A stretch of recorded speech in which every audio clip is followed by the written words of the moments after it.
Friends, నన్ను బీజేపీలో చేరమని 879 మంది చెప్పారు.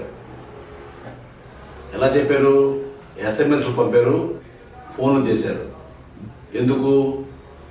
నేను రిటైర్ అయిన తర్వాత ఐఐఎస్ ఆఫీసర్గా, అంటే ఇండియన్ ఇన్ఫర్మేషన్ సర్వీస్ ఆఫీసర్గా రిటైర్ అయిన తర్వాత రాజకీయాల్లోకి వస్తున్నాను అని గోడల మీద పోస్టర్లు వేయించాను. అవి 6 షీట్ పోస్టర్లు అని చెప్పి అంటారు. అవి వేయించారు. నేను BJP, TDP, Janasena, TRS, Congress లాంటి ఏ పార్టీలు నేను చేరాలి అని చెప్పని అడిగాను.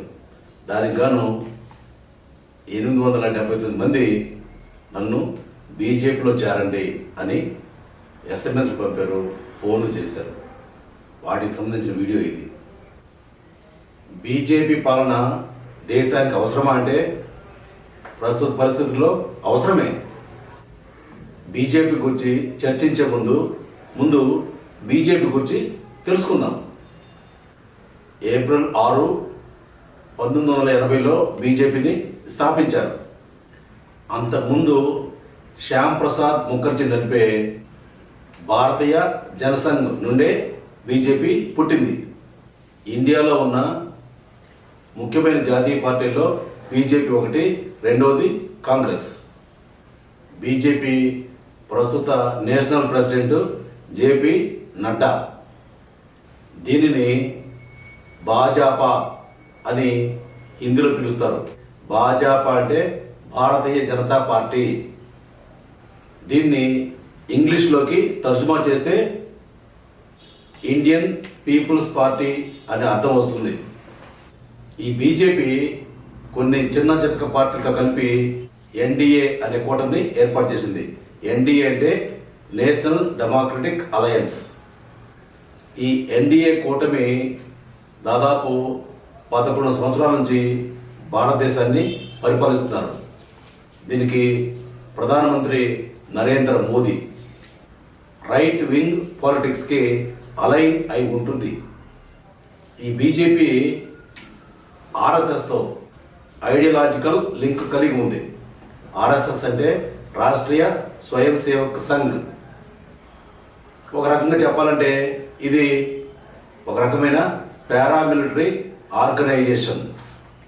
ఈ ఆర్ఎస్ఎస్ హిందుత్వ ఐడియాలజీతో పనిచేస్తుంది. ఈ బీజేపీకి అనుబంధ సంస్థలు కూడా ఉన్నాయి. అవేంటంటే భారతీయ యువ మోర్చా, మహిళా మోర్చా, కిసాన్ మోర్చా, ఇలాంటి వింగ్స్ ఈ బీజేపీ కింద పనిచేస్తున్నాయి. అన్అఫీషియల్గా బిఎంఎస్, భారతీయ మజ్దూర్ సంఘ్, దీని అనుబంధమే అని చెప్పవచ్చు. బీజేపీ పొలిటికల్ పొజిషన్ ఏంటంటే right wing to far right politics.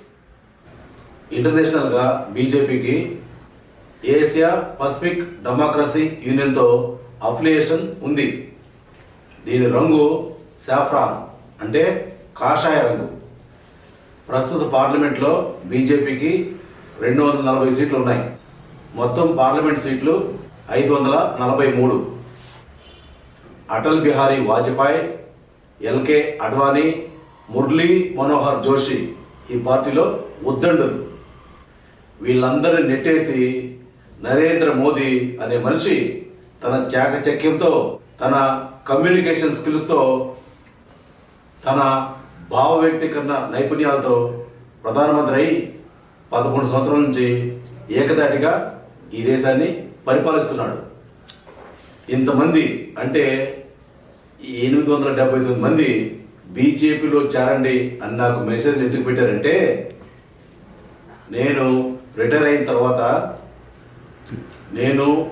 తర్వాత రాజకీయాల్లోకి రావాలనుకుంటున్నాను, నన్ను ఏ పార్టీలో చేరమంటారో సలహా ఇవ్వండి అని నేను గోడల మీద పోస్టర్స్ పెట్టించడం జరిగింది. నేను అడిగినందువల్ల ఈ పక్కన స్ప్రెడ్ నంబర్ల నుండి ఎస్ఎంఎస్లు, ఫోన్ కాల్స్ వచ్చాయి. 879 మంది బీజేపీలో చేరమని చెప్పారు. ఇంకా ఫోన్ నెంబర్లు ఉన్నాయి కానీ అన్నీ ఇక్కడ రాయలేక, ఈ స్క్రోల్ చూపించలేక ఇంతవరకే రాశాం. వీళ్ళందరూ బీజేపీ ఓట్లు వేసేవాళ్ళు అయి ఉండొచ్చు, లేదా బీజేపీ సింపథైజర్స్ అయి ఉండొచ్చు. అందుకనే నాకు మెసేజ్లు పంపించారు అనుకో. నేను ప్రజలు ఎందుకు అడిగాను అంటే, వాళ్ళు చెప్పిన విధంగా ఏదైనా పార్టీలో చేరితే పొరపాటున కానీ నన్ను ఓడిస్తే రేపు మీరే కదా ఈ పార్టీలో చేరమని చెప్పారు అని ప్రజల్ని అడగడం కోసం, వాళ్ళ బంతి వాళ్ళ ఓళ్ళలో వేయటం కోసం నేను వాళ్ళని అడగడం జరిగింది. ఇక బీజేపీ పాలన దేశానికి అవసరం అంటే, ప్రస్తుత పరిస్థితుల్లో బీజేపీ తప్ప ఈ దేశాన్ని నడిపే సత్తా ఏ పార్టీ కూడా లేదు. మామూలు ప్రజల్ని, సామాన్య ప్రజల్ని కాల్చు తింటుంది బీజేపీ పరిపాలన అని మాత్రం సామాన్య ప్రజల్లో ఉంది. నేను బీజేపీ లెడ్ ఎన్డీఏ ప్రభుత్వానికి చేసే సలహా ఏంటంటే, సామాన్య ప్రజల కోసం పనిచేస్తే మీ మీద ఉన్న అపవాదు తొలగిపోతుంది. కొత్త రాజకీయ నాయకుడిని మీ పార్టీలో చేర్చుకుంటే చేరాలని ఉంది. అయితే ఇక్కడ ఒక విషయం బాగా గుర్తుపెట్టుకుంటున్నాను. బీజేపీ దేశంలో అనేక సంస్కరణలు చేసింది. అయోధ్యలో రామ మందిరం కట్టించి ఇచ్చిన మాటని నిలబెట్టుకుంది. ముస్లిం మహిళలకు అన్యాయం జరుగుతున్న ట్రిపుల్ తలాక్, తలాక్ తలాక్ తలాక్, అదే ట్రిపుల్ తలాక్, దాన్ని రద్దు చేసింది. భారతదేశంలో ఉన్న 30 రాష్ట్రాలతో పాటు జమ్మూ కాశ్మీర్ కూడా అన్ని రాష్ట్రాలతో సమానం అని చెప్పని జమ్మూ కాశ్మీర్ని భారతదేశంలో ఒక రాష్ట్రం చేసింది. ఆర్టికల్ 370 రద్దు చేసింది. దాంతో జమ్మూ కాశ్మీర్ కూడా ఆంధ్రప్రదేశ్ లాగా, తెలంగాణ లాగా, మధ్యప్రదేశ్ లాగా, బీహార్ లాగా ఒక రాష్ట్రం అయిపోయింది. సమానత్వం ఇచ్చారు. జమ్మూ కాశ్మీర్ కూడా సమానత్వం ఇచ్చారు. యూనిఫామ్ సివిల్ కోడ్ తెచ్చి భారతదేశంలో బ్రతికే ప్రజలందరూ కూడా సమానమే అని చాటి చెప్పిన పార్టీ బీజేపీ.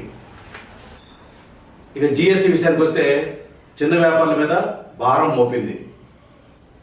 ఎన్ఫోర్స్మెంట్ డైరెక్టరేట్, అదే ఈడీని జీవ సంస్థగా వాడుకున్న సందర్భాలు లేకపోలేదు. సిబిఐ, సెంట్రల్ బ్యూరో ఆఫ్ ఇన్వెస్టిగేషన్ను కూడా బాగానే వాడుకుంది. కొన్ని సంస్కరణలు బాగానే ఉన్నా కొంత నెగటివ్ సైడ్ కూడా బీజేపీ పాలనలో, అదే ఎన్డీఏ పాలనలో ఉంది. ఈ నెగటివిటీ బీజేపీ మీద పోవాలంటే ప్రధానమంత్రిగా నరేంద్ర మోదీని తప్పించాలి. ఎవరిని పెట్టాలి? నితిన్ గడ్కరీ, లేదా యోగి ఆదిత్యనాథ్, లేదా అమిత్ షాను ప్రధానమంత్రిని చేస్తే ఈ నెగటివిటీ తొలగిపోద్దని నా అభిప్రాయం, ప్రజల అభిప్రాయం కూడా. బీజేపీ సంస్కరణతో పాటు తను కూడా మారాలి. ఆ పార్టీ మారటం చాలా అవసరం. ఇదే విధంగా పేద ప్రజల్లో నెగటివ్తో ఉంటే నెక్స్ట్ ఎలక్షన్స్లో బీజేపీ గెలిచే అవకాశం లేదు. ఎందుకంటే ఇండియా కూటమి, అదే యూపీఏ, అదే కాంగ్రెస్ లెడ్ ఇండియా కూటమి ప్రస్తుత పరిస్థితిలో బాగా పుంజుకుంటుంది. వీళ్ళని పక్కన పెట్టి రాహుల్ గాంధీని ప్రధానం చేసే అవకాశం ఉంది. కాబట్టి బీజేపీ పెద్దలు, బీజేపీ మనుషులు ఈ దిశగా ఆలోచించి మళ్ళీ అధికారం నిలబెట్టుకోవాలి అనుకుంటే ఈ విధంగా పనిచేయాలి. అటల్ బిహారీ వాజ్పేయి ఈ దేశానికి ప్రధానిగా చేసినప్పుడు ఆయన చేసిన ఒక కామెంట్, నేను బెల్ట్ కింద ఎప్పుడు కొట్టిన ఎవరిని కూడా అని చెప్పనేవాడు. రాజకీయాలు ఏ రోజు కూడా నేను బెల్ట్ కింద ఎవరిని కొట్టలేదు, I never hit below the belt అని చెప్పనేవాడు. ఆయన పాలనలో సుస్థిరత దేశానికి ఉంది. ఇప్పుడు లేదంటే ఒకే ప్రభుత్వం కొన్నేళ్ల పాటు సుదీర్ఘంగా కొనసాగితే సుస్థిరత దేశంలో ఉంటుంది. ఎప్పుడైతే దేశంలో సుస్థిరత ఉంటుందో అప్పుడు ఆ దేశానికి చాలా లాభం చేకూరుతుంది. 195 దేశాలు ఉన్న ఈ ప్రపంచంలో భారతదేశం ఒకటే. 193 ప్లస్ 2 దేశాలు ఇంకా యుఎన్లో గుర్తింపు లేదు కాబట్టి మొత్తం 195 దేశాలు. ఈ 195 దేశాలు ఉన్న ప్రపంచంలో భారతదేశం ఒకటే. అయితే భారతదేశంలో పుట్టడం జన్మతః గొప్పతనమే. ఎందుకంటే భారతదేశం చాలా గొప్పదే. అనేక కళలకు, అనేక మతాలకు అతీతంగా భారతదేశం ఉంటుంది. భిన్నత్వంలో ఏకత్వం దిశగా భారతదేశం ఉంటుంది. ఇలాంటి భారతదేశాన్ని ముందుకు తీసుకుపోవాలంటే ఏమేం చేయాలి? ఈ రోజున మన ఎకానమీ, మన ఆర్థిక పరిస్థితి ప్రపంచంలో 4వ స్థానంలో ఉంది. బీజేపీ ప్రభుత్వం చేసిన పనే, నరేంద్ర మోదీ చేసిన పనే. మొదటి స్థానం America, United states of America, USA. 2వ స్థానం చైనా. 3వ స్థానం జర్మనీ. 4వ స్థానంలో జపాన్ ఉండేది. ఆ జపాన్ని పక్కనెట్టి ఇండియా 4వ అతిపెద్ద ఆర్థిక వ్యవస్థగా ఏర్పడింది. ఈరోజు మనం ఆర్థిక వ్యవస్థలో 4వ స్థానంలో ఉన్నాం. 3వ స్థానంలో ఉన్న జర్మనీని పక్కన జరిపి 3వ స్థానానికి రావాలి. 2వ స్థానంలో ఉన్న చైనాని పక్కన జరిపి 2వ స్థానానికి రావాలి. మొదటి స్థానంలో ఉన్న అమెరికాను కూడా పక్కకు జరపాలంటే ఇండియా జరపగలదు. ఇంకొక 20 ఏళ్ళలో పక్కకి జరపగలదు. ప్రజలు, ప్రభుత్వాలు సహకారంతో పనిచేయాలి. ప్రభుత్వానికి కావాల్సినంత ఊతం ప్రజలు ఇవ్వాలి. ప్రజలకు కావాల్సినంత ఊతం ప్రభుత్వం ఇవ్వాలి. ఇప్పుడు మాత్రమే సాధ్యమవుతుంది. ఇది భారతదేశం పుణ్యభూమి, తపోభూమి. ఇలాంటి భారతదేశాన్ని ముందుకు తీసుకెళ్తే ఎంతో ఉపయోగం. తర్వాత భారతదేశం యొక్క ముఖ్య ఉద్దేశం, నా మాటలా కాదు, ఏ ఋషులు చెప్పినా కూడా ఇదే చెప్తారు. పక్కనోడు, పక్క దేశస్థుడు అన్నం తిన్నాడా లేదా, కడుపు నింపుకున్నాడా లేదా అని ఆలోచించే దేశం భారతదేశం. అంత గొప్ప దేశం. ఇలాంటి భారతదేశంలో మీరు పుట్టారు. భారతీయ జనతా పార్టీ పుట్టింది, మిగతా అనేక పార్టీలు పుట్టినాయి. కానీ భారతదేశానికి పేరు తేవాలంటే అన్ని వైషమ్యాలను పక్కన పెట్టి అందరూ కలిసి ముందుకు సాగాలి. అప్పుడు మాత్రమే సాధ్యమవుతుంది. భారతదేశంలో కులాల గోల విపరీతంగా ఉంది. రాజకీయాలు కూడా కులాలతోనే ముడిపెట్టుకుని ఉన్నాయి. ఈ రోజున నిలబడిన క్యాండిడేట్, అభ్యర్థి నా కులం కూడా వేరే కులం కూడా అని కులాన్ని చూసి ఓట్లు వేసే పరిస్థితి.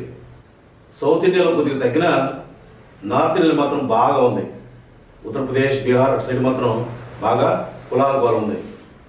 ఇక్కడ బీజేపీ, నరేంద్ర మోదీ ఆయన ఒక విషయాన్ని ఈ మధ్య తెర మీదకి తెచ్చాడు. ఏంటంటే డీలిమిటేషన్. డీలిమిటేషన్ అంటే మన నియోజకవర్గాలు పెరగటం. పార్లమెంట్, అసెంబ్లీ నియోజకవర్గాలు పెరగడాన్ని డీలిమిటేషన్ అని చెప్పంటారు.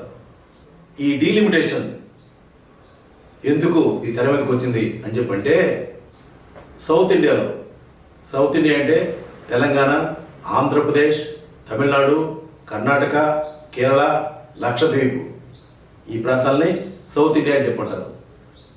ఒకప్పుడు భారతదేశంలో ఫ్యామిలీ ప్లానింగ్ ఉండేది, కుటుంబ నియంత్రణ. కుటుంబ నియంత్రణ సౌత్ ఇండియాలో, దక్షిణ భారతదేశంలో తూచి తప్పును పాటించారు, జనాభాను తగ్గించారు. నార్త్ ఇండియాలో ఉత్తరప్రదేశ్, బీహార్, మిగతా రాష్ట్రాల్లో జనాభాను తగ్గించాల, వాళ్ళు జనాభాను పెంచారు. అక్కడ జనాభా ప్రాతిపదికన డీలిమిటేషన్ చేస్తే, నియోజకవర్గాల పునర్విభజన చేస్తే నార్త్ ఇండియా లబ్ధి పొందుతుంది, సౌత్ ఇండియా నష్టాన్ని పొందుతుంది. అంటే సౌత్ ఇండియా భారతదేశంలో ఉన్నా లేనట్టే అన్నట్టుగా ఉంటుంది. తర్వాత నరేంద్ర మోదీ ఏమంటాడంటే 1 నేషన్ 1 ఎలక్షన్, ఒక నేషన్కి ఒకటే ఎలక్షన్ ఉండాలా అని చెప్పని అంటాడు. ఎందుకంటే ఆయనే ప్రధానిగా కూర్చోవాలని, లేదా వేరే ప్రధాని కూర్చోబెట్టి ఆయన ప్రెసిడెంట్ అయ్యి ప్రెసిడెన్షియల్ పాలన అంటే రాష్ట్రపతి మెయిన్, ప్రధానమంత్రి కాదు అన్నట్టుగా అలాంటి పాలన కూడా తెచ్చాలని ఆయన మనసులో ఉంది. ఏ రాజకీయ నాయకుడైనా కూడా తన అధికారంలో ఉండాలని కోరుకుంటాడు, తప్పులేదు. అయితే ప్రజల ఆశీస్సులు లేకుండా రాజకీయాల్లో ఉండి పదవిలో ఉండాలి అనుకోవడం తప్పు. సో కాబట్టి ఇలాంటి ప్రయత్నం ప్రధానమంత్రి చేస్తున్నట్టు, అదే నరేంద్ర మోదీ చేస్తున్నట్టు అనిపిస్తుంది. పెద్ద పెద్ద నాయకులు, మురళీ మనోహర్ జోషి చాలా పెద్ద నాయకుడు, ఒకప్పుడు బీజేపీ ప్రెసిడెంట్, ఎల్కే అడ్వాణి పక్కకు నెట్టాడు, ఆయన కూడా ఇలాంటి పెద్ద పెద్ద నెట్ల పక్కకు నెట్టాడని చెప్పంటే చాతుర్యం, కమ్యూనికేషన్ స్కిల్స్. ఇక్కడ మీరు ఒక విషయాన్ని బాగా గుర్తుపెట్టుకోవాలి. 18th century was dedicated to novelist. 19th century was dedicated to journalist. 20th century was dedicated to teacher. 21st century was dedicated to communicator. One who best communicates is the best communicator. So కాబట్టి 18వ శతాబ్దం మొత్తం కూడా నవల రచయితకి ఇచ్చారు. 19వ శతాబ్దం journalist, పత్రికా రచయితకి ఇచ్చారు. 20వ శతాబ్దం టీచర్, ఉపాధ్యాయుడికి ఇచ్చారు. ఇది 21వ శతాబ్దం, 21st century. ఈ 21వ శతాబ్దాన్ని ఎవరికి ఇచ్చారు? కమ్యూనికేటర్కి ఇచ్చారు. అందుకని ఎవరికైతే కమ్యూనికేషన్ స్కిల్స్ ఉండవో, కమ్యూనికేషన్ స్కిల్స్ అంటే భావ వ్యక్తీకరణ నైపుణ్యాలు, ఎవరికైతే కమ్యూనికేషన్ స్కిల్స్ ఉండవో వాళ్ళు జీవితంలో పైకి రాలేరు. కమ్యూనికేషన్ స్కిల్స్ అంటే బాగా మాట్లాడే నోరు, దాన్నే కమ్యూనికేషన్ స్కిల్స్ అని చెప్పంటాం. స్పోకెన్ ఇంగ్లీష్ అంటాం. స్పోకెన్ ఇంగ్లీష్ కానీ కమ్యూనికేషన్ స్కిల్స్ కానీ ఇవన్నీ కూడా మనం బాగా మాట్లాడగలిగితేనే మన లైఫ్లో పైకి వస్తాం. తర్వాత ఇంకో విషయం, ఇండియాలో ఉన్న స్టూడెంట్స్ అందరూ కూడా కమ్యూనికేషన్ స్కిల్స్ ఇంగ్లీష్లో తప్పనిసరిగా నేర్చుకోవాలి. ఇంగ్లీష్లో బాగా మాట్లాడటం వస్తే ఉద్యోగం వచ్చింది. ఎందుకంటే ఇది ఈ ప్రపంచం మొత్తం కూడా మారిపోయింది. ప్రపంచం అంతా ఈ రోజున గ్లోబలైజేషన్, ప్రైవేటైజేషన్, లిబరలైజేషన్, ఈ సిచ్యువేషన్ మనం ఉన్నాం. ప్రపంచం మొత్తం కూడా గ్లోబల్ విలేజ్గా మారిపోయింది. ఈ గ్లోబల్ విలేజ్ తరుణంలో ఏం చేయాలి? అటు బీజేపీ పరిపాలించిన లేదా కాంగ్రెస్ పరిపాలించిన, వాళ్ళతో ఏదో ఒకరు పరిపాలించాలి ఈ దేశాన్ని, లేదా థర్డ్ ఫ్రంట్, మూడవ కూటమి ఏదైనా ఉంటే వాళ్ళు. థర్డ్ ఫ్రంట్ అనేది ఈ దేశంలో మిథ్య. థర్డ్ ఫ్రంట్ రాదు. వస్తే కాంగ్రెస్ లెడ్ గవర్నమెంట్ లేదా బీజేపీ లెడ్ గవర్నమెంట్, అంతేగాని మూడో పార్టీతో అవకాశం లేదు, థర్డ్ ఫ్రంట్కి అవకాశం లేదు ఈ దేశంలో. అయితే ఇక్కడ బీజేపీ గురించి మనం తెలుసుకున్నాం కాబట్టి బీజేపీ గురించి ఎక్కువ తెలుసుకోవాలి. బీజేపీ రకరకాల మంచి పనులు చేసింది, చెడ్డ పనులు కూడా చేసింది. చెడ్డ పనుల్లో జిఎస్టీ ఒకటి. జిఎస్టీ అనేది చాలా చాలా ఇబ్బందికర విషయం. తర్వాత ఇన్కమ్ ట్యాక్స్. ఇన్కమ్ ట్యాక్స్ కూడా అంత ముందులా కాకుండా ప్రజలను దోచుకునే పరిస్థితి చేస్తున్నారు. డబ్బు ఉండో డబ్బు లేనో ఉండడు కానీ ఇన్కమ్ ట్యాక్స్ వాళ్ళు దోచుకునే పరిస్థితి చేస్తున్నారు. అది తప్పు కదా. జెన్యున్గా ఎంత ఉందో ఇన్కమ్ దాని ప్రకారం తీసుకోవాలి. ఇన్కమ్ లేనని నువ్వు ట్యాక్స్ కట్టని చెప్పంటే వాడు ఎక్కడి నుంచి కడతాడు? కట్టే పరిస్థితి ఉందా? ఎవరైనా గవర్నమెంట్ ఉద్యోగి ఇప్పటివరకు బీజేపీ గురించి ఇవన్నీ విన్నారు, చెప్పినవి విన్నారు. తర్వాత నాకు వచ్చిన ఎస్ఎంఎస్లు, ఫోన్ కాల్స్ పక్కన మీకు స్క్రోల్ అవుతూ ఉన్నాయి. ఈ నంబర్ నేను ఉత్తిత నంబర్లు కాదు, నిజంగా వాళ్ళు ఎస్ఎంఎస్లు పంపితే, వాళ్ళు ఫోన్ చేస్తే ఇచ్చే నంబర్లు ఇవి. అయితే ఈ నంబర్లు కరెక్ట్ కాదు అనుకుంటే మా డేటాబేస్ ఉంది.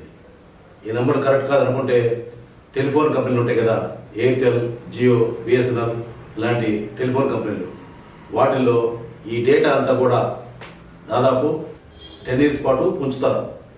అక్కడ కూడా చూసుకోవచ్చు. కాబట్టి పూర్తి జెన్యూన్గా ఈ వీడియో చేయడం జరిగింది. మీకేదన్నా మా దగ్గర నుంచి మీరు కోరుకోవాలనుకుంటే, కొత్త రాజకీయ నాయకుడి నుండి మీరు 701-366-1516 అనే నంబర్కి మెసేజ్ పెట్టవచ్చు. కొత్త రాజకీయ నాయకుడుగా నా అభిప్రాయం ఏంటంటే, ఈ దేశంలో లంచగొండితనం ఉండకూడదు. అది ఎంఆర్ ఆఫీస్ కావచ్చు, ఎండిఓ ఆఫీస్ కావచ్చు, ఇన్కమ్ ట్యాక్స్ ఆఫీస్ కావచ్చు, సెంట్రల్ ఎక్సైజ్ ఆఫీస్ కావచ్చు, స్టేట్ గవర్నమెంట్ ఆఫీస్ కావచ్చు, సెంట్రల్ గవర్నమెంట్ ఆఫీస్ కావచ్చు. ఏ ఆఫీస్ అయినా కూడా లంచగొండితనం ఉండకూడదు. ప్రజలు ఒక తహసీల్దార్ ఆఫీస్కి వెళ్ళి అమ్మా నా పని అయిపోయింది, చక్కగా పనిచేశారు అని చెప్పని అనుకోవాలి. అలా జరిగినప్పుడు మాత్రమే ఈ దేశానికి పేరు వచ్చింది. ఇది లంచం లేని భారతదేశం, అవినీతి లేని భారతదేశం అని పేరు వచ్చింది. ఆ పేరు రావాలంటే కేంద్ర ప్రభుత్వం కానీ రాష్ట్ర ప్రభుత్వాలు కానీ ఆ దిశలో పనిచేయాలి. తర్వాత ఉద్యోగస్తులు కూడా, ఎవరైతే ఉద్యోగస్తులు ఉన్నారో చీఫ్ సెక్రటరీ కావచ్చు, ప్రిన్సిపల్ సెక్రటరీస్ కావచ్చు, సెక్రటరీస్ కావచ్చు, కమిషనర్స్ కావచ్చు, కలెక్టర్స్ కావచ్చు, ఇంకా కింద స్థాయిలో పనిచేసే ఆర్టీఓ కావచ్చు, ఎంఆర్ఓ కావచ్చు, ఎండిఓ కావచ్చు, ఇంకా చిన్న చిన్న డిపార్ట్మెంట్లు, రకరకాల డిపార్ట్మెంట్లు గవర్నమెంట్లో పనిచేస్తాయి. దాదాపు 64 డిపార్ట్మెంట్లు గవర్నమెంట్లో పనిచేస్తాయి. ఈ డిపార్ట్మెంట్లో పనిచేసే వాళ్ళు లంచం వద్దు అనే మైండ్ సెట్కి రావాలి.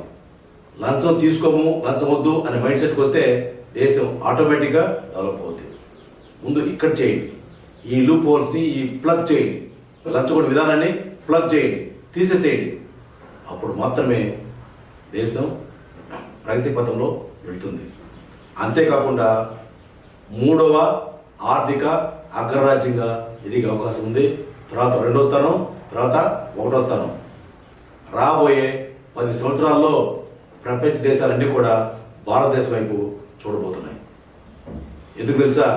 భారతదేశంలో యూత్ ఉంది, యువకులు ఉన్నారు. కొన్ని దేశాల్లో యువకులు లేరు, ముసలోళ్ళు ఉన్నారు, డెవలప్ కాదు. కానీ భారతదేశానికి ఉన్న ఒకే ఒక ఆయుధం ఏంటంటే, ఒకే ఒక అంశం ఏంటంటే యువత, కుర్రోళ్ళు ఉండరు.